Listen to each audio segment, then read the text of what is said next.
현재 시장은 과도한 두려움에 떨고 있지만 오히려 지금이 자산 투자자들 입장에서 저점의 마지막 박앤세일의 기회가 될 수 있으며 12월 FOMC에서 마지막으로 금리 인상을 단행하고 투자자들의 우려보다 3분기 기업들의 실적이 양호하다는 것이 나오며 시장의 과도한 매도와 조심성 등을 기술적 지표로서 체크하였을 때 그리 머지않은 시간 안에 연말 산타 랠리를 다시 한번 확인할 가능성이 농후한 상태이죠.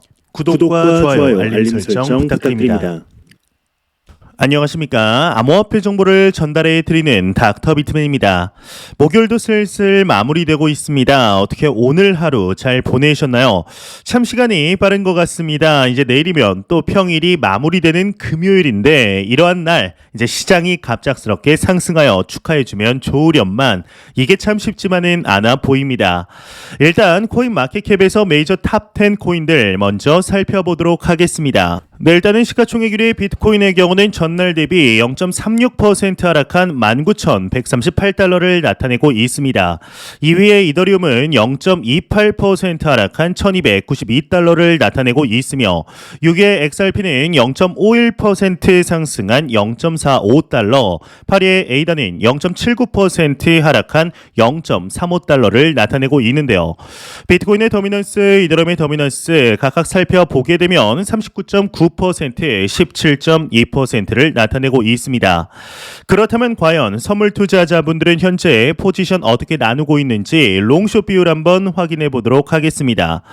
네, 일단 비트코인을 보게 되면 롱 포지션이 58%로 더욱 우위를 점하고 있습니다. 이더리움의 경우는 이보다 더욱 높은 63%로 롱 포지션이 우위를 점하고 있는데 이제 XRP의 경우도 오전과는 좀 다른 모습을 보여주고 있습니다.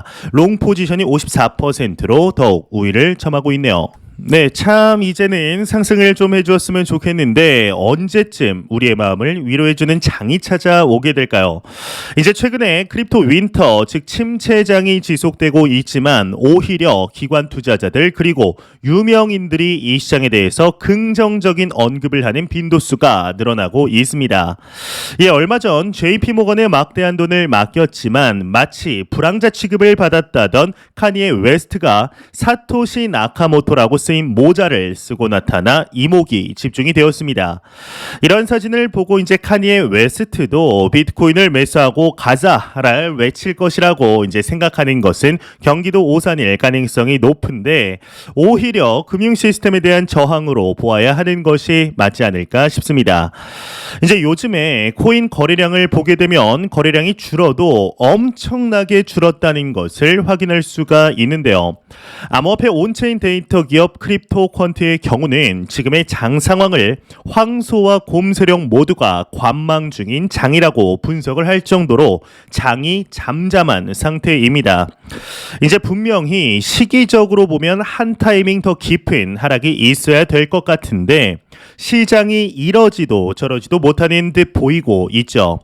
그만큼 투자자들의 조심성이 극에 달하고 있다라고 판단할 수 있겠는데요. 지금 상황에서 가장 이상적인 시나리오는 비트코인이 11월과 12월에 FOMC에서 나올 금리 인상을 이겨내고 연말까지 3만 달러를 회복하는 것입니다. 불장으로 10만 달러를 뚫는 것도 아닌데 이게 무슨 의미가 있냐라고 묻는다면 할 말이 있죠. 일단은 3만 달러만 가더라도 탈출할 자금들이 나오게 됩니다. 여기에 더해서 추가로 투자할 수 있는 자금도 들어올 수 있습니다. 현재 시가총액 2위의 부대장 코인 이더리움의 경우는 지금과 같은 박스권을 깨고 하락하거나 상승하기에는 시간이 다소 필요할 것으로 보입니다. 이제 매크로 경제도 매크로지만 가장 큰 빅 이벤트였던 머지 업데이트가 이루어졌기 때문에 당분간 가격은 후유증에 시달릴 것으로 보입니다. 다만 우리 게르게 코인 리플 XRP의 경우는 현재 관심이 다음 달 11월에 집중이 되어 있는데 소송 결과가 빨라도 2023년이죠. 하지만 스웰이나 리플의 기업 실적 등을 생각하면 충분히 상승 가능성이 탑 메이저 코인들보다는 높은 상태입니다. 이제 일부 분석가들은 리플이 최대 $5까지 상승이 가능하다라는 분석을 내놓기도 하는데요. 지금 상황에서 투자자들이 돈이 있다면 당연히 메이저 코인을 매수해야 합니다. 달러의 높은 가격에 현혹되어서 USDT를 산다거나 알트코인에 몰빵하는 것은 위험하다기보다는 무모한 투자처럼 보입니다. 이제 일부 거래소들이 제공하는 이벤트를 통해서 현금을 채굴하는 것도 좋고 알바를 해서 추가 수입을 마련해 두는 것도 좋습니다. 이제 다만 그 돈을 가지고 비트코인 등 메이저 코인을 꾸준히 사 모아야 하죠.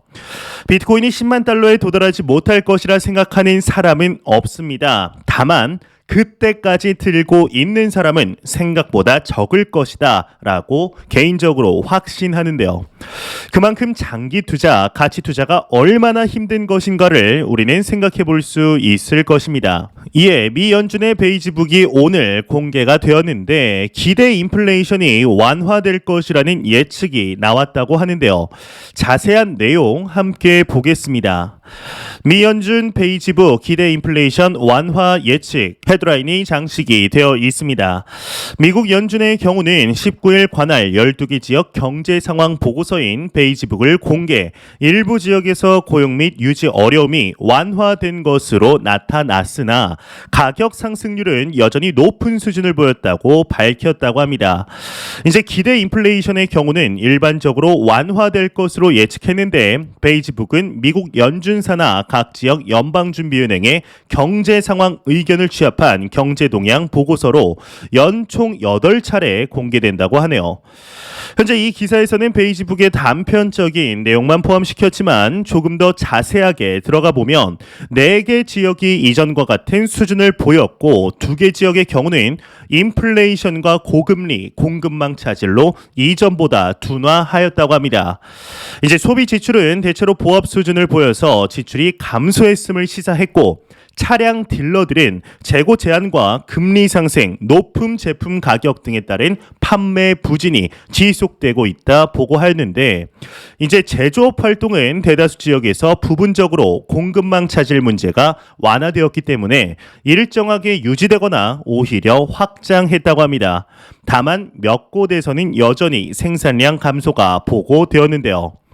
추가적으로 연준은 전체적인 노동시장 환경은 여전히 타이트하지만 지역의 절반이 고용과 인력 유지에 어려움이 일부 완화되고 있다 평가를 했습니다.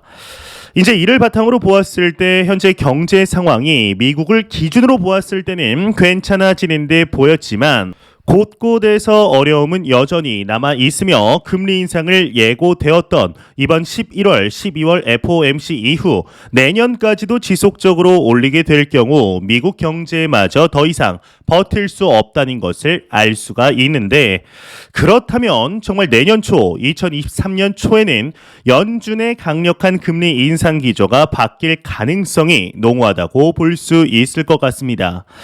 이러한 기조의 변화는 암호화폐와 같은 자산시장 입장에서는 이제 강력한 상승 트리거로서 작용을 하게 될 텐데요. 과연 이번 연말 크립토 마켓이 어떠한 모습을 보여주게 될 것인지 충분히 기대해 보아도 좋지 않을까 하는 생각이 듭니다.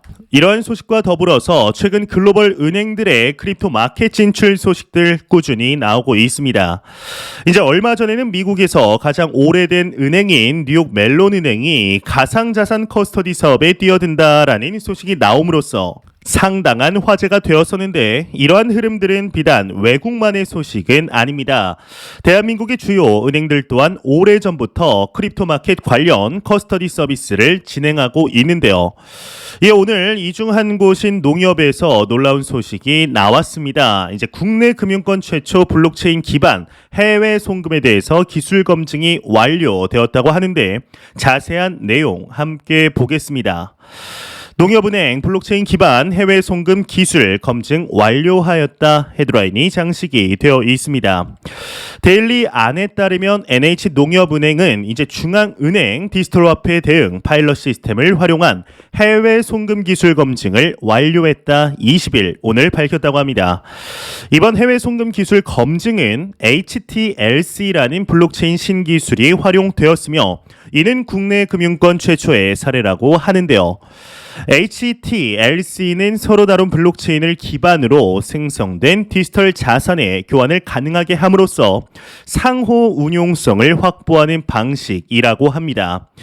현행 스위프트망을 통한 해외 송금과는 달리 중개은행이 개입하지 않아 수수료 없이 30초 이내에 해외 송금을 완료할 수 있는데 농협은행 관계자는 향후 국내외 CBDC 도입 시 해외 송금에 활용할 수 있는 블록체인 기술을 확보한 것에 의의가 있다면서도 국가별 CBDC 개발 속도가 상이하고 국내외 법률상 제약에 있어서 상용화를 추진하는 단계는 아니다라는 이야기를 했다고 합니다. 농협의 경우는 작년이죠. 2021년 9월 당시 가상자산 커스터디 사업을 본격화하였으며 얼마 전 2022년 8월 당시에는 자체 스테이블 코인인 NHDC를 개발하겠다라는 포부를 밝히게 됩니다. 이 스테이블 코인의 개발 목적 자체가 방금 기사에서 나온 CBDC와의 호환성을 검증하는 것이었는데 CBDC 대응 파일럿 시스템을 구축하게 되면은 디지털 자산의 확장 기능 기술 검증을 위해 쓰일 것으로 보였습니다. 또한 이와 비슷한 시기 농협이 CBDC 대응 파일럿 시스템에 대해서 모의 테스트를 완료했다는 소식이 나왔는데요. 오늘 나온 기사를 통해 완벽하게 기술 검증이 끝난 것을 확인할 수가 있습니다.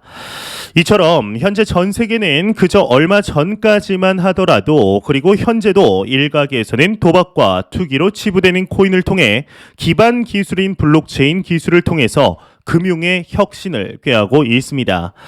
이러한 것을 눈치챈 기관 투자자들은 이미 예전역부터 지속적인 관심을 표하고 있으며 더 나아가 자본을 투입하면서 시간을 투입하면서 이 시장에 자리를 잡기 위해 노력하고 있죠. 그런데 놀라우리만큼 개인 투자자분들은 관심이 없는 상태인데요. 이런 시기 우리는 과연 기관들을 따라가야 하는 것일지 그것이 아니라면 개인을 따라가야 하는 것일지 조금만 생각한다면 답이 나오지 않을까 싶습니다. 참 우리는 과도기적인 시점 우리의 자산 수준을 한층 끌어올릴 수 있는 기회 속에 있는 것이 아닐까 깊이 있는 고찰이 필요할 때인 것으로 보이네요. 이제 한국 시간으로 한국 기준 10월 17일 저녁 뉴욕 연방은행이 발표한 10월 엠파이어 스테이트 제조업 지수는 이제 전월보다 7.6포인트 하락한 마이너스 9.1을 기록했고 이는 월가의 예상보다 낮게 됩니다. 이제 참고로 이 지수는 0을 기준으로 확장과 위축을 가늠하게 되는데 이제 3개월 연속 마이너스이므로 위축 국면에 머물렀다고 봐야 하겠죠. 이제 어찌 보면은 연준이 지속적으로 강하게 긴축하는 만큼 제조업 경기가 위축되는 것은 당연하다라고 볼 수 있습니다. 이제 그럼에도 얼마 전까지 미 증시와 코인 시장이 단기적으로 랠리가 있었다는 것 여러분들도 잘 아시리라 생각이 듭니다. 이제 이 랠리의 원인은 몇 가지가 있다고 보는데 일단 영국의 트러스 총리의 경우는 경제 정책 즉 감세안을 대부분 폐기하였습니다. 이제 소득세율 인하를 취소하고 에너지 요금 지원은 축소하기로 하였죠. 현재 그나마 긍정적으로 볼 수 있는 것은 유가와 천연가스 가격이 안정적이다라는 것인데 유럽의 천연가스 가격이 이제 온화한 날씨 덕에 4개월간 최저치로 급락했다고 합니다. 하지만 문제는 이제 다가오는 겨울이죠. 겨울에 이제 유럽의 천연가스 가격이 널뛰게 할 것으로 당연하게 예상이 되지만 현재로서는 다행이다라는 말이죠. 또한 연준의 대표적인 매파 인물하면 떠오르는 총재가 바로 제임스 블러드 총재입니다. 이 제임스 블러드의 경우는 11월 FOMC뿐만 아니라 12월에도 기준금리를 75bp 인상할 수 있다고 밝히면서 근원 개인 소비 지출 물가 상승률을 내년 3%대로 낮추는데 올해 예상금리 수준이면 충분하다라고 언급합니다. 실제로 연준은 9월 FOMC 당시 발표된 점도표를 통해 내년 4.6%를 최종 금리로 제시했고 그 이상으로 올릴 필요는 없다는 말이 되는데요. 현재 기준금리가 3에서 3.25%임을 감안하면 만약 연말까지 11월 75bp, 12월 75bp, 토탈 150bp를 올리면 4.5에서 4.75%가 되면서 따라서 내년에는 더딘 금리 인상이 없을 수도 있습니다. 연준의 가장 매파적이라고 불리우는 제임스 블라드 총재가 5% 금리에 대해서 반박한 상황에서 다른 연준 총재들 역시 그렇게 느끼는지 앞으로 몇 주 동안 지켜봐야 할 텐데 지금 당장은 아니겠지만 내년 상반기 정도에 들어가면 연축의 긴축 속도에 변화가 나타날 수도 있겠죠. 이제 이미 우리가 지난 9월 발표된 CPI 보고서 발표 이후 목격한 반등이 장기적인 관점 랠리의 시작이 될 수도 있다라고 생각합니다. 이제 만약 이러한 기조가 이어진다면 인플레이션 강세장이 이어질 수 있다는 것인데 통상의 시장의 저점에 관하여 분석하는 전문가들의 공통된 의견들을 보게 되면 저점에 도달했다고 볼 때 이러한 현상들이 있었다고 합니다. 일단 향후 6에서 12개월 동안 실질적으로 통화정책 완화를 고려하기 시작하거나 경제 활동에 대한 저점이 보이거나 밸류에이션이 이미 약세장 시나리오를 충분히 따르고 있거나인데요. 현재 상황들이 이와 맞는다는 것이죠. 현재 시장은 과도한 두려움에 떨고 있지만 오히려 지금이 자산 투자자들 입장에서 저점 마지막 바겐세일의 기회가 될 수 있으며 12월 FOMC에서 마지막으로 금리 인상을 단행하고 투자자들의 우려보다 3분기 기업들의 실적이 양호하다는 것이 나오며 시장의 과도한 매도와 조심성 등을 기술적 지표로서 체크하였을 때 그리 머지않은 시간 안에 연말 산타 랠리를 다시 한번 확인할 가능성이 상당히 높다고 생각합니다. 이제 참 우리는 힘든 시간 속에 있습니다. 이제 그렇지만 매 영상 말씀드리지만 절대로 단기적인 시각으로 이 시장 바라보지 마시고 장기적인 시각으로 또한 오랜 시간 동안 함께 할 수 있는 여유 자금을 통하여 투자를 진행하시길 진심으로 바래 보겠습니다.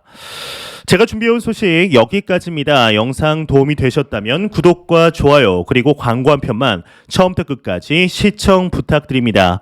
이 채널은 오직 광고 수익으로 운영이 되게 됩니다. 항상 영상 시청해 주시는 시청자분들, 구독자분들 너무나 감사드립니다. 오늘 남은 시간 잘 마무리하시길 바라면서 저는 더욱 도움이 되는 영상으로 찾아뵙도록 하겠습니다. 지금까지 닥터 비트맨이었습니다. 감사합니다.